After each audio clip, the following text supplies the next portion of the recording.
Who's never been a guest on your show you want? Mike Tomlin. Of all the people in the people ask me that all the time at car washes, grocery stores. Who's never been on your show you'd love to have on your show? Mike Tomlin. I'd like to have him in studio. Oh, God, there's never been a coach, any coach, any sport, any league, more wildly entertaining than Mike Tomlin. He's very good in a press conference, yes. Let's go to Nick Wright via the Coward Global Satellite Network. Okay, first things first, back from some global vacation. Okay, you're a LeBron guy. I'm a LeBron guy. And I knew when he came to Los Angeles, Nick, he had moved into a mogul stage. I'm totally comfortable with that.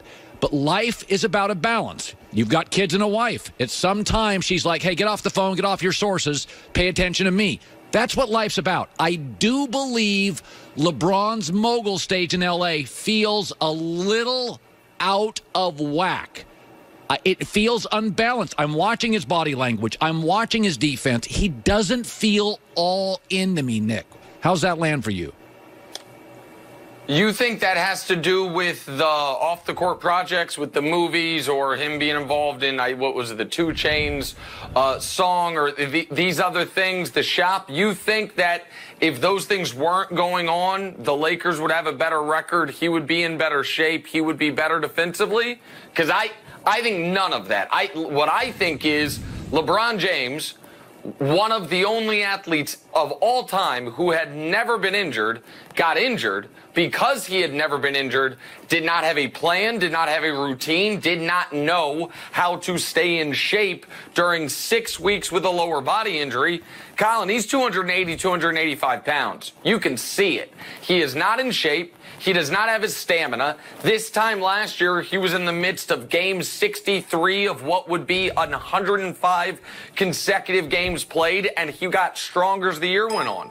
This is all about the groin injury. This is all about the team going 6-12 during the groin injury, LeBron having no stamina after the groin injury, and the team falling apart defensively since he came back overweight, no stamina, post-injury. This isn't about Spring Hill Entertainment. It's not about Space Jam 2, and it's not about players' feelings being hurt because they were in trade rumors.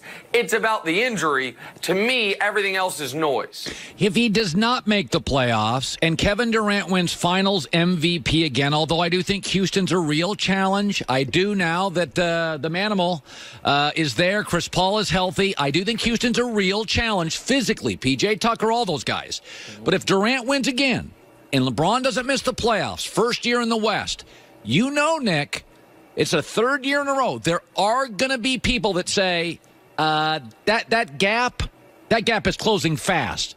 Are you comfortable saying if Durant wins a third, the gap with KD and LeBron is closed? Well, to me, if LeBron misses the playoffs, he will no longer be called the consensus best player in the world. Okay. But the guy who will be getting it will be Giannis, not Durant. The problem for Durant, and the reason Durant, one of the reasons I believe he's leaving Golden State, is no matter how well Durant plays, and I know that step back last night had everyone falling all over themselves. I would ask you, and I would ask anyone, if you take Durant off the Warriors and you put Giannis there, or Anthony Davis there, or LeBron there, or James Harden there, or if we want to go down a tier, Paul George there, or let's say Jimmy Butler there, we can, or just keep going. How many guys also have back-to-back championships? How many guys are on pace to win a third championship? That's the problem for Durant. That's why it's hard for him to jump a level like you're talking about with Golden State. But right now, the best basketball player currently playing is Giannis Antetokounmpo. And the problem for LeBron is last year at this time. In fact, we could go year by year by year. Each of the last 5 years at this moment, on this date, people were writing the columns of, is LeBron still the best basketball player alive? Because for 2 years it looked like it was Steph. For a year it looked like it was Harden. Last year people were saying Durant. And then this year Giannis. But then what would happen? The playoffs would come around, and for 2 months, LeBron would so clearly be greater than everyone. Last year, it was laughable, the gap. He might not get that opportunity at all, and if he does, it looks like it'll be for 2 weeks, not 2 months. Of course, that will change people's opinion, and it should. I'm looking right now. Listen, I watch the NBA. Got the league pass, watched the Laker game last night. I pick a game, and I bounce around. But one of the things, I used to make fun of Bill Simmons. I'm like, Bill, there's the regular season, and there's the playoffs. And once teams are established, LeBron James, Warriors, Rockets, they just don't care as much. Then you get the Denvers and the Torontos and the Milwaukees, where they want to show everybody, hey, this is a flex. We can... I don't buy Denver. No. One player dominates all their stats. I don't buy Toronto, where Kawhi is great, but has never really shown me. Again, I like him. I don't buy the baby dinosaurs. And I do think Milwaukee's the best of those three, but they couldn't win a road playoff game last year. Aren't we all kind of fallen for... We know the Boston Celtics can win road playoff games, have 2 stars, have the best coach. Boston's going to win the East. Why are we losing sleep over this? No. I was so with you for everything you said up until Denver. I thought this was going to be an anti-Denver commentary. No. I was going to join you on that. They don't have a go-to guy at the end of the games. Nikola Jokic went from the most underrated player in the league to now it's swung in the other direction. He's overrated. But everything after that, I fully... You don't buy into Boston. I think I just do. I just think they... No, I just listened to you write a love letter to Jason Tatum. Put up Jason Tatum, same draft class, next to Lauri Markkanen sometime before the show's over. Lauri Markkanen, who couldn't be pointed out of a lineup except for the fact that he's 6'9" or 6'10". And you tell me who actually appears to be better. Jason Tatum has gotten more run out of a 6-week playoff run last year than anyone I can imagine. Jason Tatum has gotten worse this season, playing the same amount of minutes. This is a shocking alert. Jason Tatum, after spending a summer with Kobe Bryant, you know what he learned to do? Take more bad shots.